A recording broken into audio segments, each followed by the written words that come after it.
होता। एक शुरुआत ढूंढो तो उसके पीछे एक और शुरुआत मिल जाती है।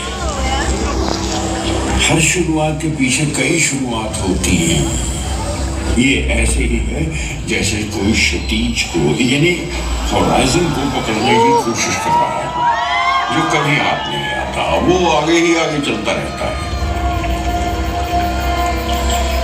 फुटाला लेक के किनारे बैठकर हम अगर नागपुर का इतिहास छूने की कोशिश करें तो चलिए देखें कहां तक पहुंचते हैं।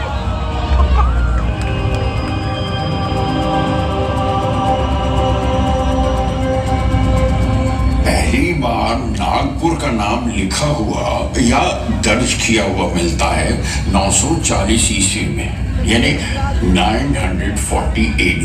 एक कॉपर प्लेट पर देवली गांव में, जो आज के वर्धा जिला में है।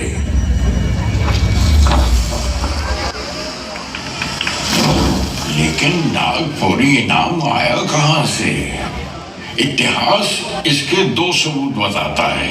एक तो ये कि ये कस्बा या शहर जो भी था उस वक्त नाग नदी के किनारे बसा हुआ था, उसी से इसका नाम नागपुर पड़ गया। दूसरा ये कि नागा नामी कबीले के लोग यहाँ रहते थे। एक ट्राइब थी, आदिवासी लोग जो नागा कहलाते थे, उनकी वजह से इसका नाम नागपुर पड़ा। रामायण में जिक्र आता है कि वंध्या और सतपुड़ा के बीच में घना जंगल था, जो दंडकर्ण के नाम से मशहूर था, और नागपुर उसमें शामिल था। और ये भी विदर्भ का एक अहम कस्बा था। 250 ईस्वी मतलब AD में वाकाटक वंश के राजा विंध्या शक्ति ने विदर्भ में अपना राज स्थापित किया।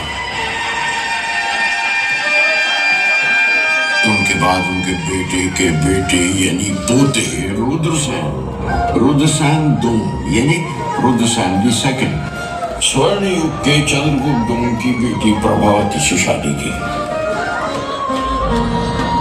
रुद्रसेन ज्यादा दिन जिंदा न रह सके तो उनके बेटे दिवाकर सेन गद्दी पर बैठे, लेकिन अभी कम उम्र थे, इसलिए प्रभावती ने राजपाट संभाला और पिता के हाथ से कुछ बड़े ओहदेदारों को बुलवाया। एक मिलिट्री और एक सिविल यानी फौजी और शहरी इंतजाम संभालने के लिए। जो शहरी इंतजाम संभाल रहे थे वो विश्व प्रसिद्ध संस्कृत के महाकवि कालिदास थे।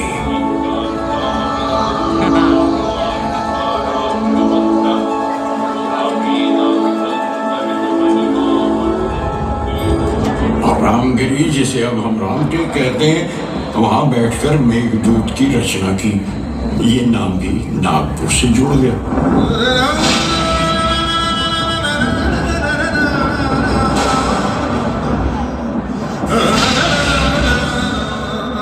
इतिहास की करवट भी कभी कभी एक सदी लंबी हो जाती है और दौर बदल जाते हैं। 13वीं सदी में जब दक्षिण यादव राज के तहत था, मराठी लिटरेचर ने बहुत तरक्की की और नागपुर की आम जनता की जबान मराठी ही थी। पहले मराठी कवि मुकुंद राज का जिक्र भी उसी सदी में मिलता है।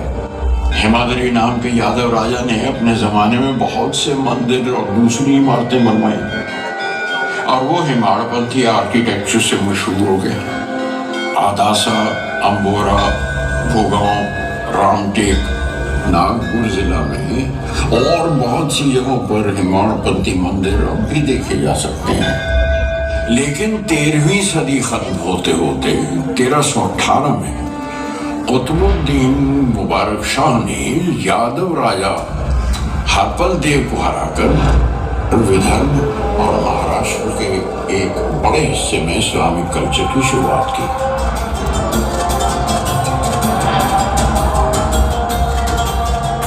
इस्लामिक दौर में महमूद बुलंद शाह सबसे बड़ा हुक्मरान माना गया है। नागपुर के इर्द गिर्द फैले हुए छोटे मोटे गांव को जीत के एक मजबूत नागपुर बना दिया और वो राजकमल परिवार से था।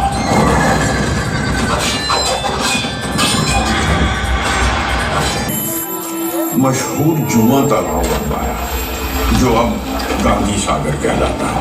वहीं से सारे शहर को पानी सप्लाई होता था और शहर के गिर्द दीवारें और गेट बनवाए, जिनमें जुमा गेट अब तक मौजूद है और गांधी गेट कहलाता है।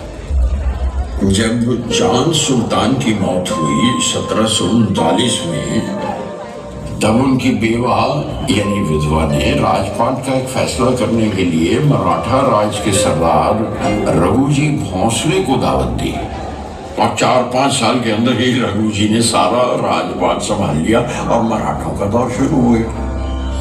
सेकेंड एंग्लो मराठा वॉर 1803 में दूसरे रघुजी भोंसले और ग्वालियर के दौलत राव सिंधिया मिलकर अंग्रेजों से लड़े।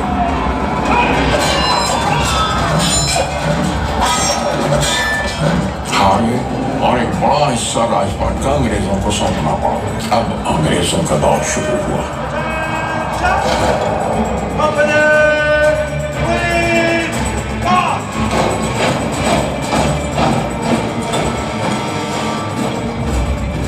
1817 में फिर तीसरी एंग्लो मराठा वॉर, वो जंग हुई।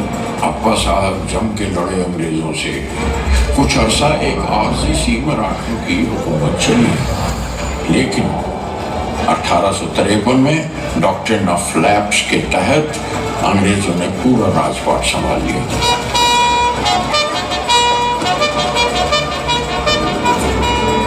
ये हमारी आजादी की पहली लड़ाई 1857 से ठीक 4 साल पहले की बात है। अंग्रेजों के हाथ पांव ऑक्टोपस की तरह हिंदुस्तान में फैल रहे थे।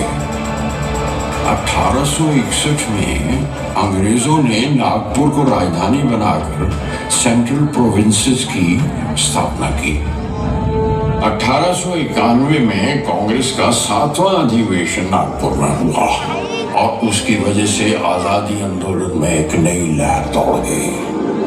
1907 में अंग्रेजों ने हिंदुस्तान का सर्वे किया और जैसे नाभि जिस्म की नसों का केंद्र होती है, वैसे नागपुर में 0 माइल पत्थर रखा हुआ। इस तरह नागपुर हिंदुस्तान का केंद्र बिंदु यानी सेंटर बन गया। एक तरह से नागपुर हिंदुस्तान की नाभि है। 1907 ही में लोकमान्य तिलक कांग्रेस के एक्सट्रीमिस्ट ग्रुप के बड़े लीडर बन गए। नागपुर में दादा साहब खापर्डे, डॉक्टर बालकृष्ण शिवराम मुंजे, डॉक्टर केशव बलीराम हेडगेवार तिलकवादी स्कूल को रिप्रेजेंट करते थे। उसी साल कांग्रेस का अधिवेशन नागपुर में होने वाला था। लोग चाहते थे कि तिलक ही उसके अध्यक्ष हों। स्कूलों कॉलेजों के विद्यार्थियों ने तिलक, लाला लाजपत राय, आनंद घोष, बिपिन चंद्र पाल की तस्वीरें लेकर जुलूस निकाले। मॉरिस कॉलेज के विद्यार्थियों ने अपने यूरोपियन प्रोफेसरों का स्वागत वंदे मातरम से किया। नागपुर की गलियां मोहल्ले वंदे मातरम के गाने से गूंज उठे।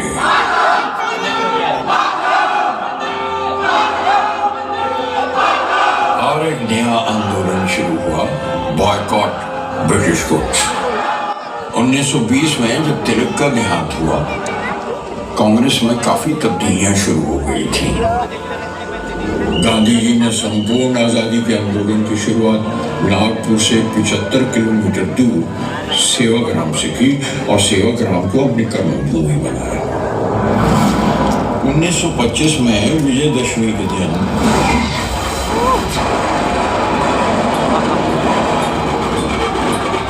डॉक्टर केशव बलीराम हेडगेवार ने नागपुर में आरएसएस यानी राष्ट्रीय स्वयंसेवक संघ की स्थापना की, जो आज दुनिया की सबसे बड़ी एनजीओ है। मार्च 1929 में साइमन कमीशन के मेंबर जब नागपुर पहुंचे तो विद्यार्थियों ने कमीशन के खिलाफ जुलूस निकाले और 14 जुलाई को हिस्लॉप कॉलेज की इमारत पर हमारा नेशनल फ्लैग लहराया गया। 16 अप्रैल 1930 को नागपुर वार्ड काउंसिल तैयार की गई। 12 अगस्त 1942 इतवारी रेलवे गोदाम और पोस्ट ऑफिस को आग लगा दी गई। ये क्विट इंडिया आंदोलन का एक हिस्सा था। 1942 में जब कांग्रेस ने क्विट इंडिया का आंदोलन शुरू किया तो नागपुर ने जोर शोर से उसका साथ दिया। 15 अगस्त 1947 हिंदुस्तान आजाद हो गया। नागपुर में ऐतिहासिक सीताबर्डी किले पर राष्ट्र ध्वज लहराया गया। At the stroke of the midnight hour, when the world sleeps, India will awake to life and freedom. 14 अक्टूबर 1956 श्री बाबा साहेब अम्बेडकर की लीडरशिप में नागपुर में 3,80,000 लोगों ने बुद्ध धर्म इख्तियार किया। दीक्षा भूमि एक बड़ा पवित्र स्थल है नागपुर में।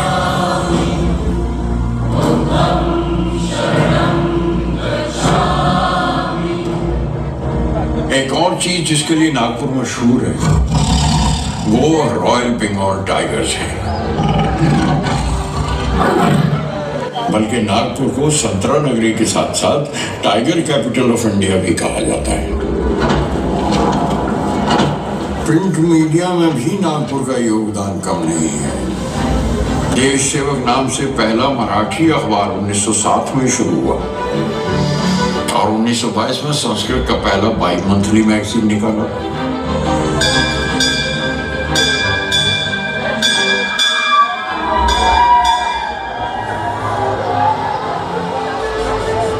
स्कूलों और कॉलेजों में भी नागपुर का बड़ा योगदान है। 1920 में 46 पब्लिक स्कूल थे नागपुर में। लड़कियों की शिक्षा के लिए पहला स्कूल नागपुर में सीताबर्डी में 1878 में शुरू हुआ। 1923 में नागपुर यूनिवर्सिटी कायम हुई। Government medical college establish in 1947 वो एशिया का सबसे बड़ा मेडिकल कॉलेज था। नागपुर में एक अनोखा त्योहार होता है मारबत, जो हिंदुस्तान में और कहीं नहीं होता। बड़े बड़े पुतले बनाकर निकाले जाते हैं नागपुर की सड़कों पर। ये सोच के घुमाए जाते हैं कि नगर में कोई बदशुगनी, कोई बदी या बदरू ना बचे और न एक तालाब पर ले जाकर जला दिया जाता है। ये रवायत 100 साल से भी ज्यादा पुरानी है। रामनवमी शोभा यात्रा एक और खूबसूरत त्योहार है नागपुर में। राम, सीता और लक्ष्मण के साथ हनुमान जी की मूर्ति लगाकर रथ सजाए जाते हैं और गाते बजाते नागपुर की गलियों में निकाले जाते हैं। नागपुर से बड़ी बड़ी हस्तियों ने हिंदुस्तान की उन्नति और तरक्की में हिस्सा लिया है। बड़े रंग देखे हैं और दिए हैं नागपुर ने अपने देश को। नागपुर हिंदुस्तान की सतरंगी है, हमारी रेनबो है। अगर ये पानी में पिघल के खुल जाए तो कुछ ऐसे ही रंग आपको दिखाई देंगे जो इस वक्त पानी के पर्दे पर रक्स कर रहे हैं और गुनगुना रहे हैं।